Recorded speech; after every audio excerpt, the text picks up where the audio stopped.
Welcome, viewers. I am Swati from Geostrata, and in today's Geo interview, it's an absolute honor for us to host Mr. Raymond Vickery, a leading advisor on U.S. India relations, who has also served as an Assistant Secretary of Commerce during the Clinton administration. Sir has been instrumental in the U.S. India civil nuclear legislation, as well as leading various bilateral initiatives on health, education, as well as energy. Currently, Sir is also working as a senior associate with Center for Strategic and International Studies, Washington. We welcome you, Sir, and how are you doing?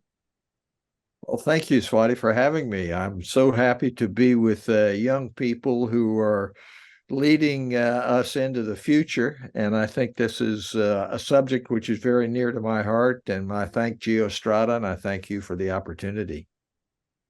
Thank you so much, Sir. So, with Sir's extensive expertise and his decades of experience in promoting US India relations, I will leverage this platform to deliberate and discuss on how US and India can further cultivate stronger economic partnership. So, sir, the recent visit by the Indian Prime Minister to US has been proven mutually beneficial for both the countries. Especially, this visit underscores the growing importance of the bilateral relations that the both countries share, especially in the field of defense and strategic cooperation. And both the countries have now even emerged as, like US have emerged as India's biggest trading partner. So, keeping this recent development in mind, I'm keen on knowing your perspective on the current economic relations between US and India, and where do you see these relations moving ahead in future? Well, thanks very much for that question. Let me give you just a little bit of background that I think is important to show why what you're doing today is crucial to the U.S. India relationship. You know, back when I entered government in the 1990s, the U.S. and India were considered estranged democracies, in the words of Dennis Cooks, who was a colleague of mine at the Wilson Center at the time. This estrangement had existed in spite of the fact that we have common values and a worldview which is essentially the same in terms of the rule of democracy, the rule of law, the ability to do things across the board in an orderly fashion to promote peace and prosperity. In spite of that, the U.S. and India were estranged. What changed, in my view, in the 1990s were two factors. One was the demise of the Soviet Union, which collapsed. But in my view, more importantly, it was that India abandoned essentially its top-down economic system, where you had a license Raj. You're all familiar with this, in which you had to have a license to produce anything, really to do anything that was of economic importance. India was out of money internationally. It only had about 2 weeks of foreign exchange left. And so what happened was that because of this change, the economic factor became a driver in the U.S.-India relationship. I was involved in Secretary Ron Brown's presidential business development trip, in which for the first time there was an engagement across the board with all sectors of the economic community concerning U.S.-India economic relations. And from that, we were able to move to accommodations in the political sphere. And it's not that the economic factor is more important or the political factor, security factor is more important, but that these are parts of the same reality.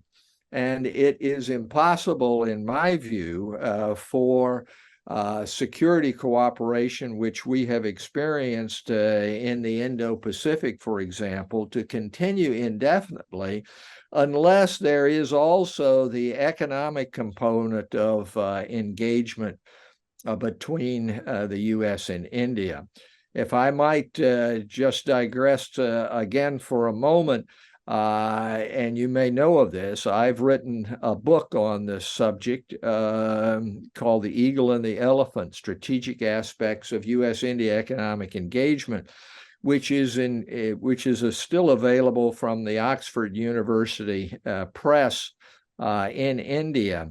In addition, I did a book on India Energy, the Struggle for Power, which is basically concentrating on one aspect of the economic relationship. So I'm a great believer that for young people who are interested in U.S.-India relations, interested in building peace and prosperity throughout the world, that considering the commercial and economic engagement is as important as the kinetic part of it, that is guns and bombs and how people engage each other in the kinetic and violence sphere. And so I think that this is an extremely important subject. Now, as to your question about where we stand now, we've had, I think, some steps forward in the practical sphere of commercial relations. In 2022, the numbers were very good on trade and investment between the U.S. and India. However, we had not been able to resolve a number of the disputes which were taking place. And this, in my view, is a long-term drag on the relationship. Now, with the visit of Prime Minister Modi to the United States in the middle of the year, and then the G20, which brought together again Prime Minister Modi and President Biden, we've been able to resolve some of those difficulties.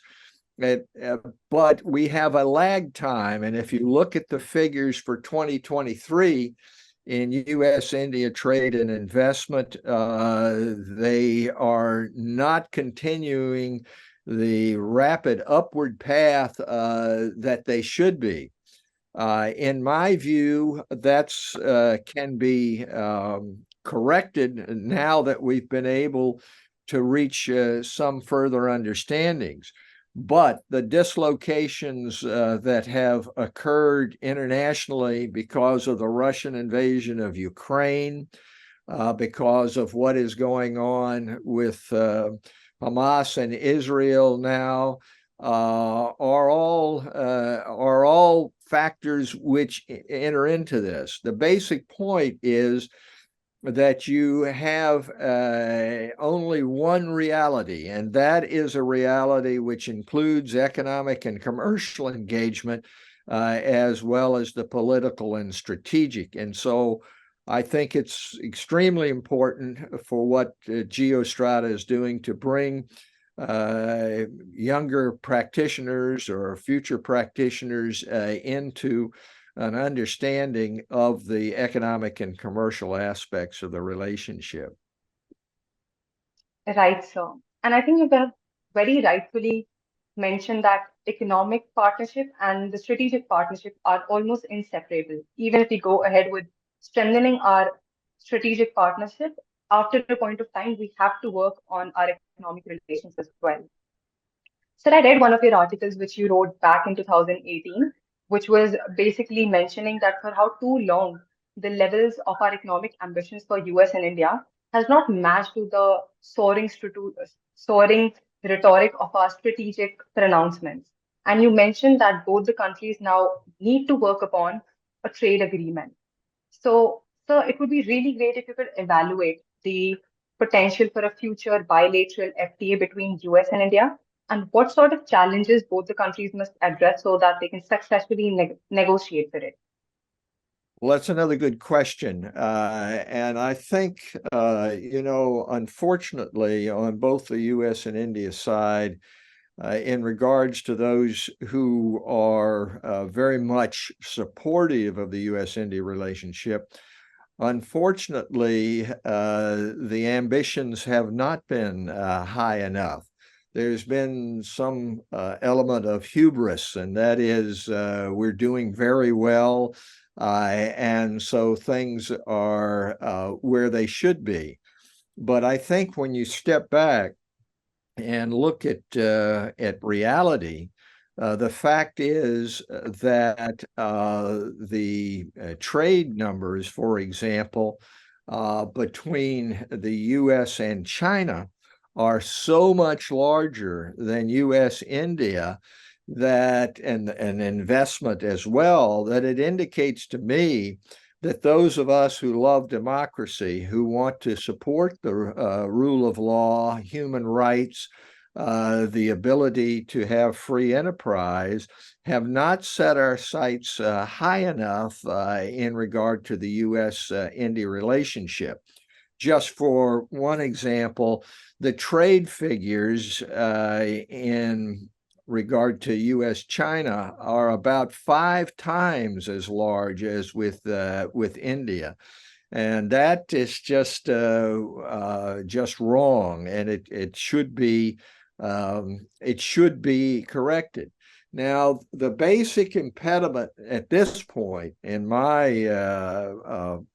opinion, is that unfortunately, both in India and the U.S., the populist, protectionist view of international trade has taken hold.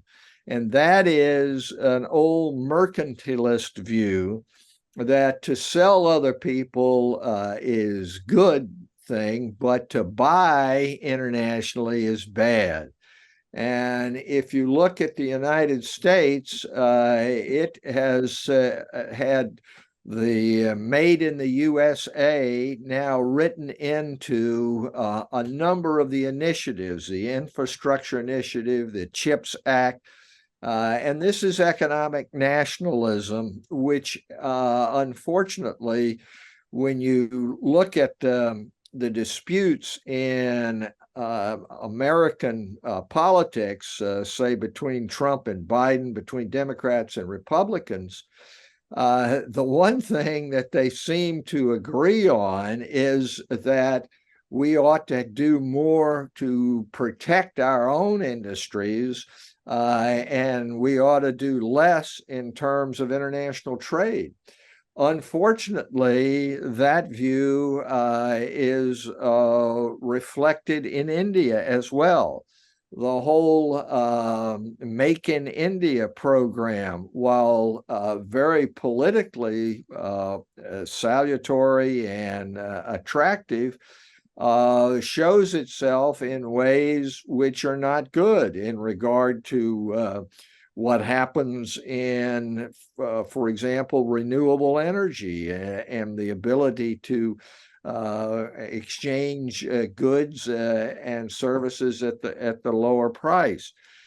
So this idea that exports are good, imports are bad, and that we're going to build our economies behind the walls of our own tariff agreements and incentives and subsidies for our own folks in the short run is very attractive politically. But in the longer run, it doesn't work.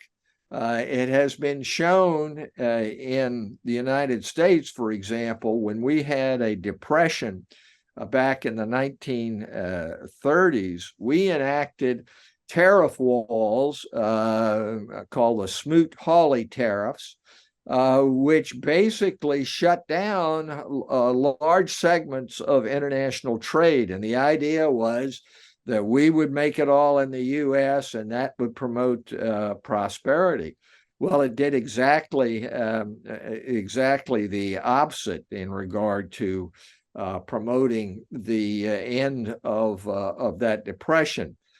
Now, so the challenge intellectually and politically, it seems to me, is to be able to balance international trade, economic engagement, and the benefits with seeing that those who are the most vulnerable parts of our society are not disadvantaged by this. I have advocated, and others have as well, that the proven benefits which come from specialization in international trade must be redistributed to those who are not at the very top of the economic strata in order to be able to sustain it politically. And of course, that's the meaning of the Modi slogan of inclusive growth.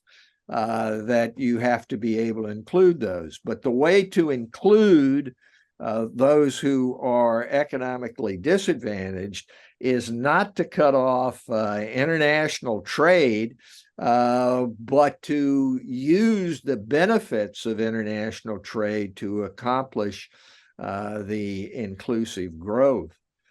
I don't know whether at this point you want to go, Swati, into the agreements which were reached between the Modi government and the Biden administration. But we made some progress in that regard, and I'm sure you'll want to talk about that as well. Yes, sir, definitely. If you could just let us know and give us some insight into it, it would be really great. Well, you know, one of the great accomplishments of the Modi visit to the United States and the Biden visit to India with the G20 was the resolution of the outstanding disputes at the WTO between the United States and India. Basically, there were 7 of those, and by the time of the G20, they were all resolved. Now, that doesn't mean, though, that the issues which were underlying those disagreements have gone away. What basically, as I read those agreements to resolve those disputes, it was, well, we'll just go back to where we were before on both sides through exceptions, for example, in regard to the steel and aluminum tariffs, and then the retaliatory tariffs which India put into effect. And we'll do it really kind of on a case by case. India dropping a wide range of tariff increases, while the United States says, well, we're going to let your steel and aluminum in anyhow, and we'll do it that way. That's not really a satisfactory way to sustain the multilateral trading system. And a more satisfactory would be, rather than just considering things on a case-by-case basis and taking the commercial pressure off, would be to have the reforms at the WTO so that we get back to a system in which multilateralism is the way in which trade and investment are regulated internationally. And I'm sure that you and your viewers are very much aware of the moribund status of the WTO at this point, which is based largely upon the fact that there is no appeals process at this time, and so therefore no enforcement of what the WTO does in regard to trade disputes. And you can't have an international multilateral system in which there is not an enforcement mechanism, that everybody decides for themselves whether they'll go along with what has happened at the original dispute level, as opposed to having the appeals. Now, the United States is responsible in large part for that that status. It has refused to approve judges to the appellate mechanism at the WTO, which is the enforcement level. You know all this, Swati, from your research. But the good news, of course, is that the United States and India have undertaken, by the time of the ministerial, the WTO ministerial, in February of 2024, to have resolved this issue and put it back on track. And that has to do with what the United States did in regard to steel and aluminum, saying that it was not going to follow the general WTO rules based upon a national security factor. Well, there has to be a national security factor. Obviously, India as well as the U.S. have to be able to take measures when they feel it's absolutely necessary to the defense of their nation. But if you just have it cover whatever we say is national defense, national security, is that, and there is no third party to look at it, then you've done away with the rule of law. So right now, negotiators from India and the U.S. are working on that problem. And we hope that the commitments which have been made will come to fruition by the time of the ministerial. One of the good news factors in that regard is that Prime Minister Modi invited President Biden to be the chief guest at the Republic Day, January 26th. And that is going to provide a pressure point for a number of these issues to be resolved. One hopes that can happen in spite of the terrible situation which we have now, both in Ukraine and the Middle East. And if I might just digress for a moment on that point, Swati, I know that this is about economic engagement, but economic engagement has a direct influence when it comes to the national security issues such as Ukraine and in the Middle East. In Ukraine, of course, the question is, what do you do to get Russia to abide by the rule of law? And it goes directly to energy.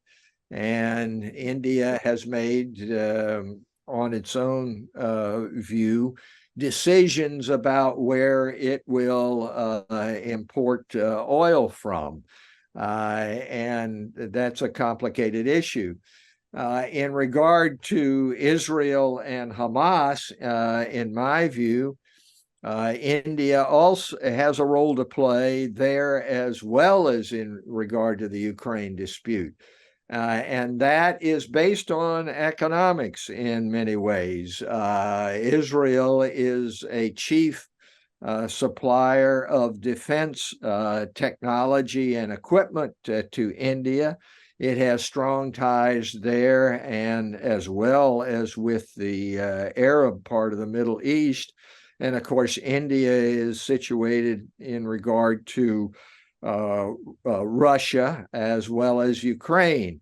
Now, thus far, India has said, or it seems to me, India has taken the position that yes, we will advocate the upholding of the principles of the UN Charter, but we're not going to take any economic measures. And really, we're not going to try to be a mover in those disputes. In my view, India is a great nation. And when you're a great nation, and that means great not only in terms of security, but economic and political matters, there needs to be on the part of India, and since India is a democracy, the Indian populace, a view of international relations which Geostrata is promoting, and that is that the interest of India are greater than just the protection of its borders. Yes, it is important to protect the borders, whether it be against Pakistan or whether it be against China, and economic matters must enter into that. But it is broader than that because India has subscribed to values of democracy, the rule of law, and human rights. Its view needs to be broader, and I congratulate you and Geostrata for promoting an Indian view, which is broad and commensurate with the status of the nation today. That's a bit of a digression, Swati, but I think it's extremely, extremely important. Definitely, sir. Even my next question was actually about US India and the disputes both the countries are facing in the WTO. And you have rightly mentioned about them. And I think now the countries have grown so closer to each other that they can even resolve these disputes outside the purview of WTO, as you have mentioned, through bilateral approach. So you also mentioned about the global uncertainties, that is the war in Ukraine or the war currently going in West Asia. So my next question to you is not just particular to India or USA, it's basically about the global supply chain. Because the sort of uncertainties that we have witnessed in past 3 years, be it the Wuhan virus pandemic or the global conflicts we are witnessing right now, I think it poses huge impact not just on our economies, but also on the supply chain. And one of the examples could be the global shortage of chips. So, given this context, I would like you to let us know what are the alternatives available, as in to make our supply chains more sustainable, more resilient, and inclusive to such global shocks.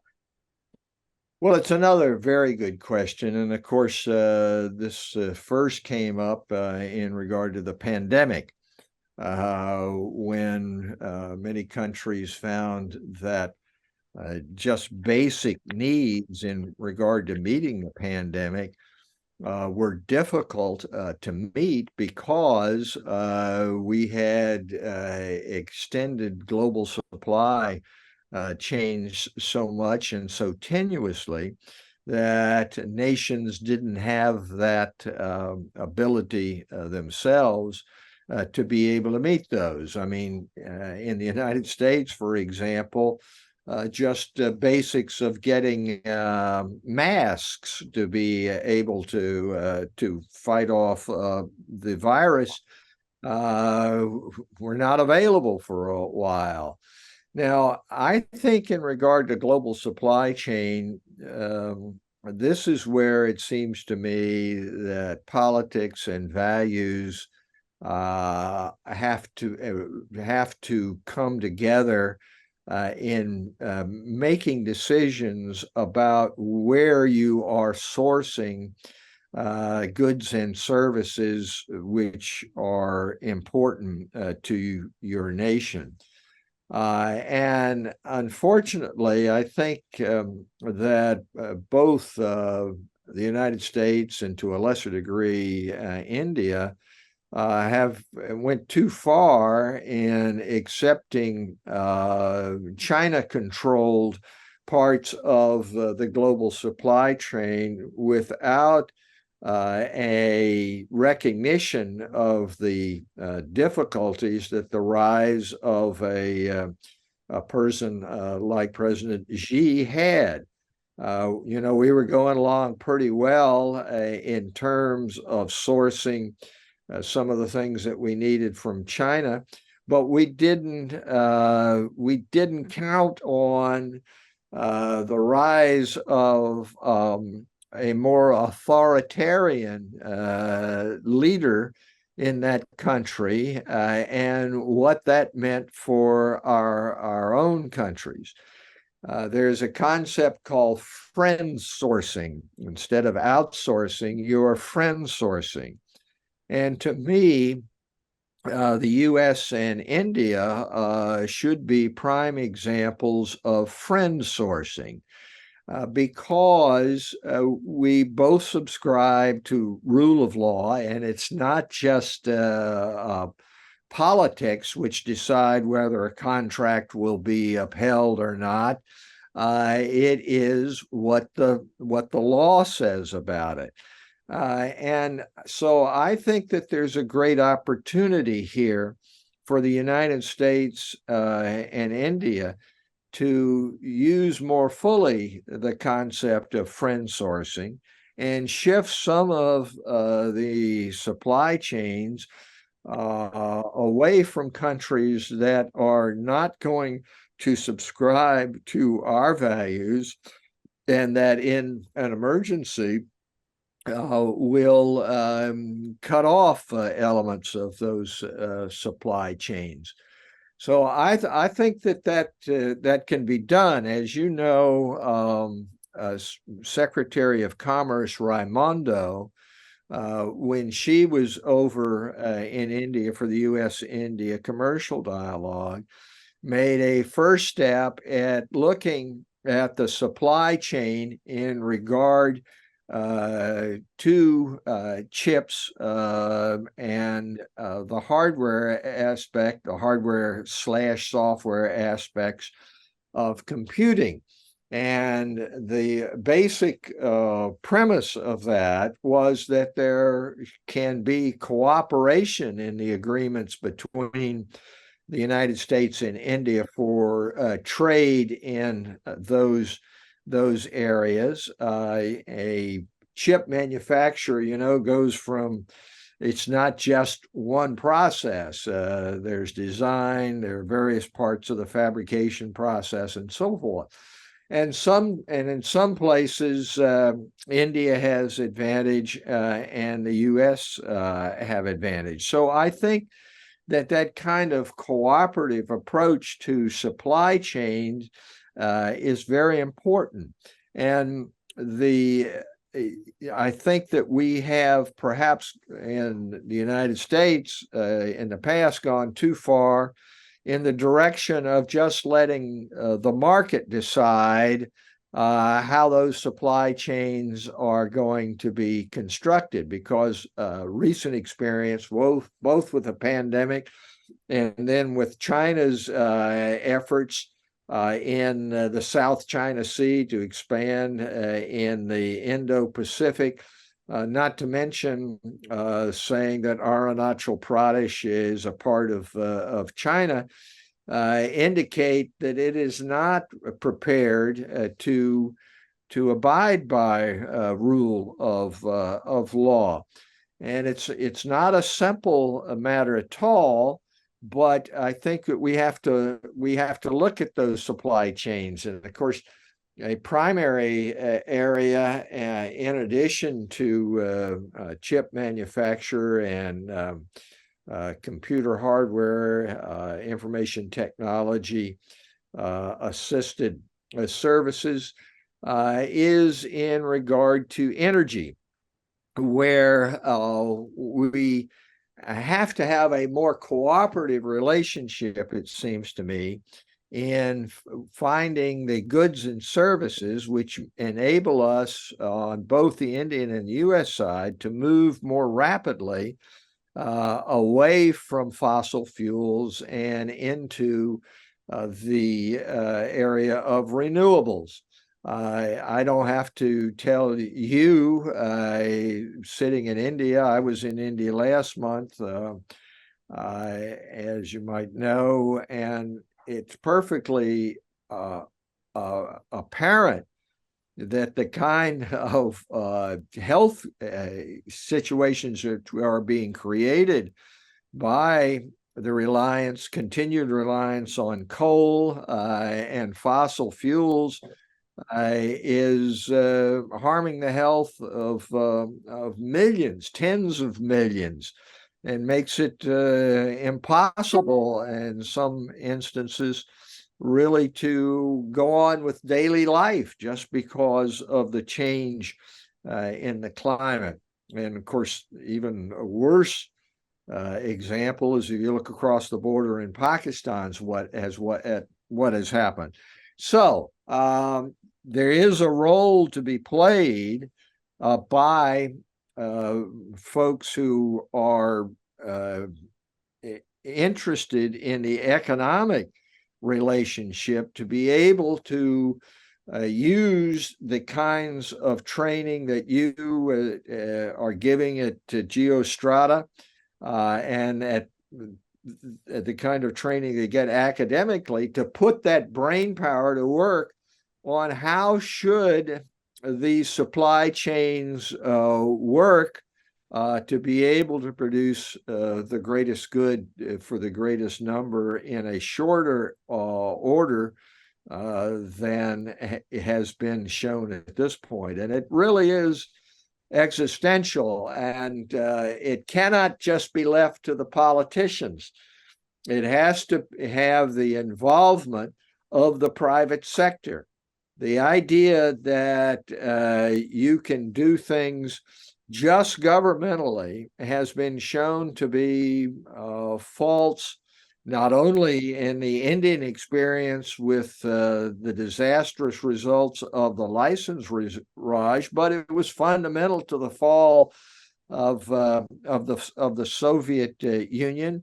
And if you compare what's happened with, say, North and South Korea, or before the fall of the Soviet Union between East and West Germany, you see that you have to be able to include a private sector element and use economic engagement internationally to be able to reach these goals, whether they be in climate change, whether they be in artificial intelligence, or wherever they may be.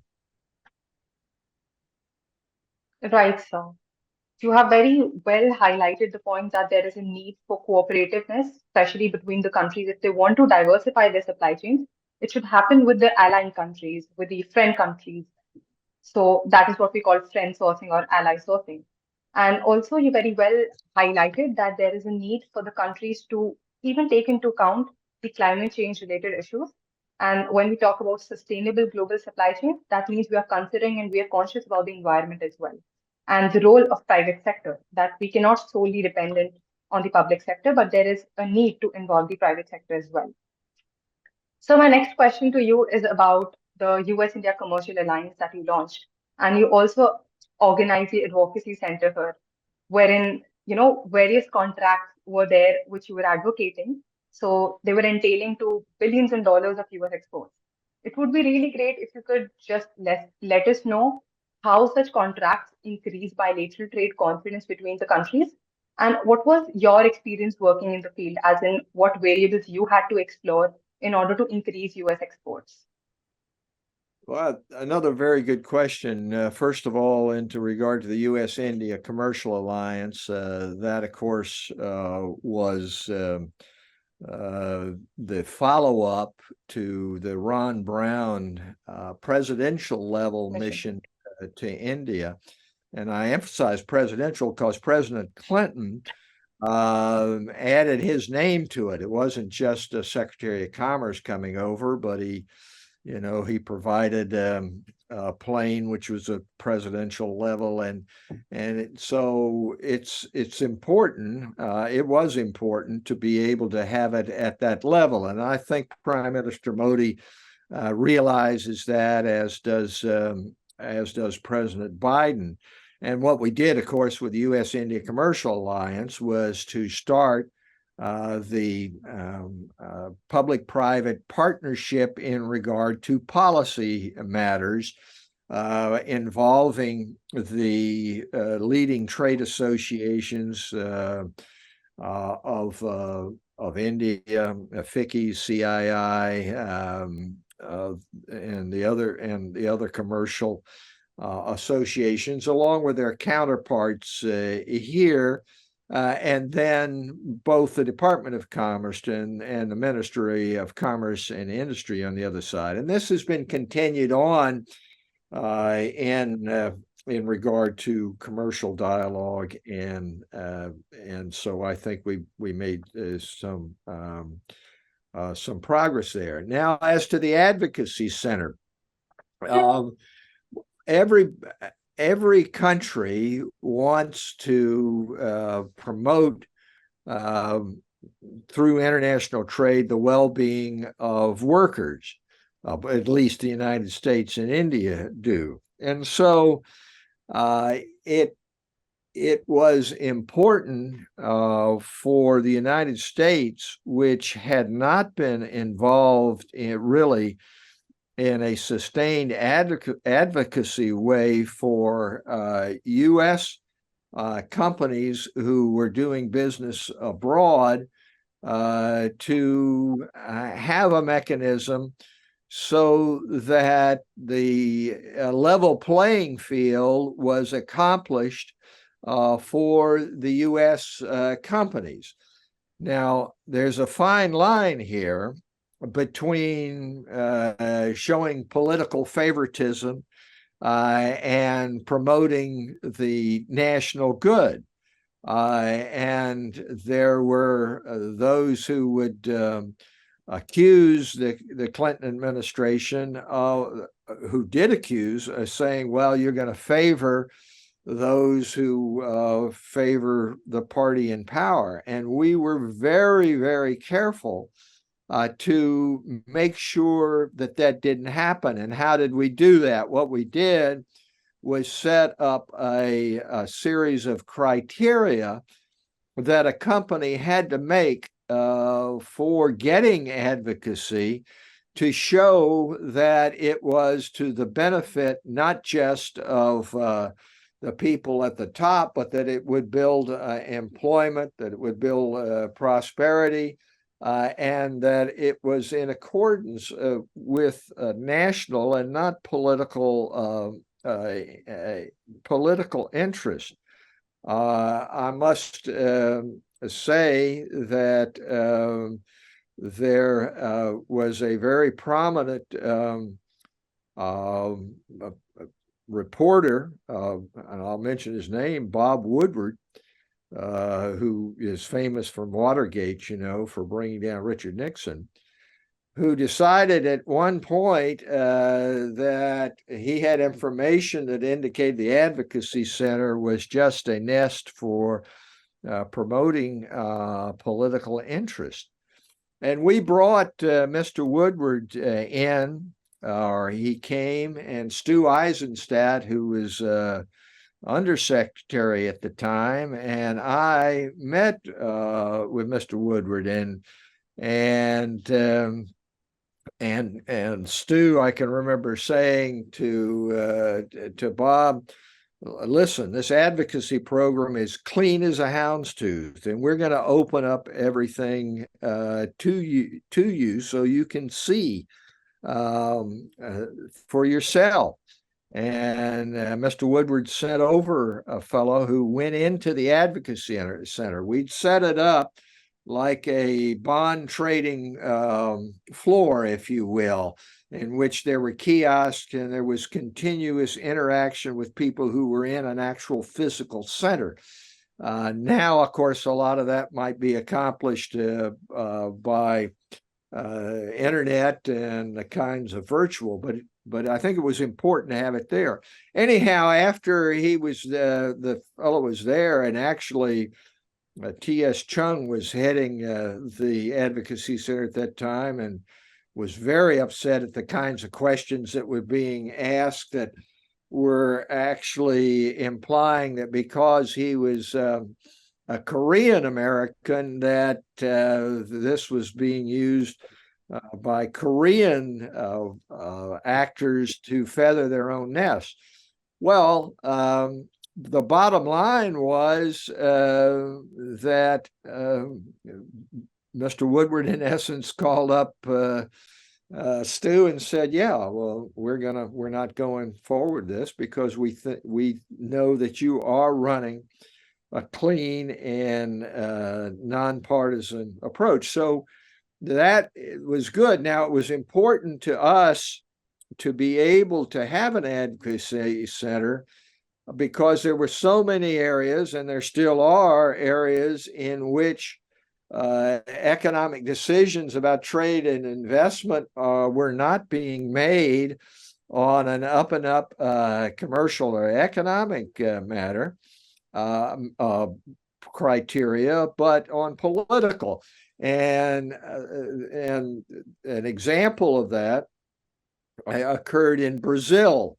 In Brazil, there was a project to provide aerial surveillance of the Amazon, which is now what's somewhat passe because technology has gone so much. It was called CVAM, and it was a multi-billion-dollar contract. And there were other international actors that were in there bribing people with both hands. And what we did in the Advocacy Center was expose some of that bribery and corruption and say, no, you've got to do this on a clean and transparent basis. And it worked. Raytheon, the American contractor, got that contract, and it provided employment in the United States for hundreds of workers that wouldn't have been there otherwise. And so I think it was an important aspect of the Clinton policy economically, not only to talk the talk of transparency and of rule of law, but to have a mechanism, the Advocacy Center, which did that, and it is still there. I'm not, maybe I'm biased. I'm not sure it's working as well as when we were doing it. But India needs to do that too. But the fundamental part of it is not, when you look at it, just to say India's got to win this no matter what. And we know that there are problems with corruption in regard to India, as well as regard to the United States, Brazil, and so forth. But to be very clear about what the principles are, what the economic rule of law principles are for making these decisions.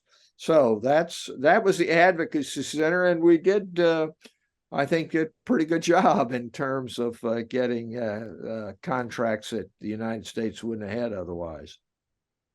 Right, sir. And like it was a very nuanced answer, and you gave actual insight into the peculiarities, how the advocacy center really worked, and that under you, when you were there organizing it, and even I certainly believe now, it has always worked in a non-partisan and a transparent manner.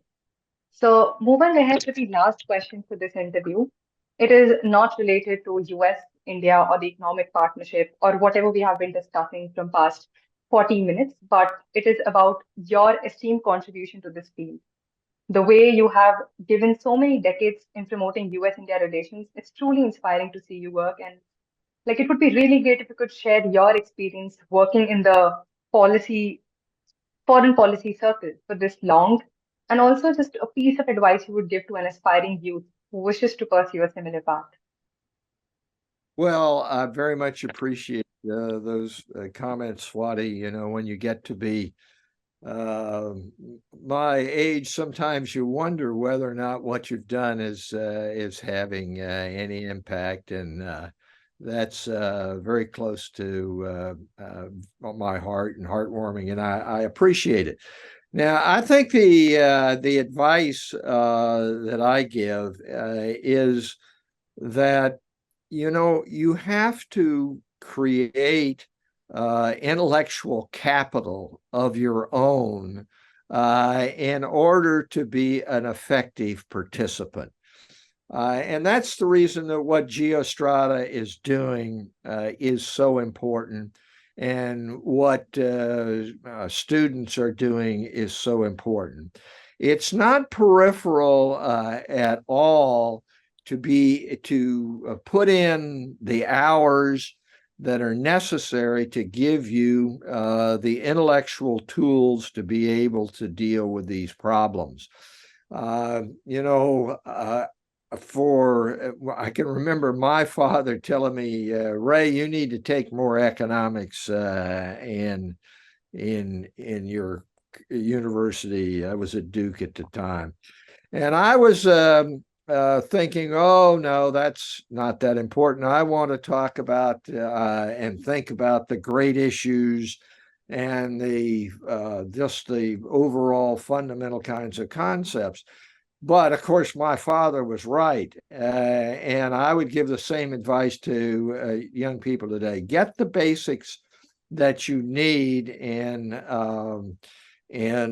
whatever field that you decide that you're going in. And it is helpful you can change your goal about what you want to do, but you have to have a goal that you see yourself in 20 years. Now, you may not wind up in that. You may wind up in something entirely different. But the focus that you can have is very important. So I hope that some of your viewers today will take seriously economic engagement as a field in which they can make their contribution. Another thing my father used to say is, Ray, it's more important to do more than just make a living. Making a living is very, very important, but prepare yourselves now to be able to make the contribution, and don't worry about being young and inexperienced. If you're preparing yourself, if you're focused, you can now make a contribution and can continue that into the future. Thank you so much, sir. It was a wonderful advice, honestly. And I think we couldn't have asked for a better ending note for concluding this interview. It was an absolute honor for me, sir, to host you today. And the team of Geostrata is immensely grateful for your time. And we definitely look forward to a future opportunity where we can host you again, sir. Thank you so much for coming. Thank you. God bless you. Thank you, sir. Have a good day, sir.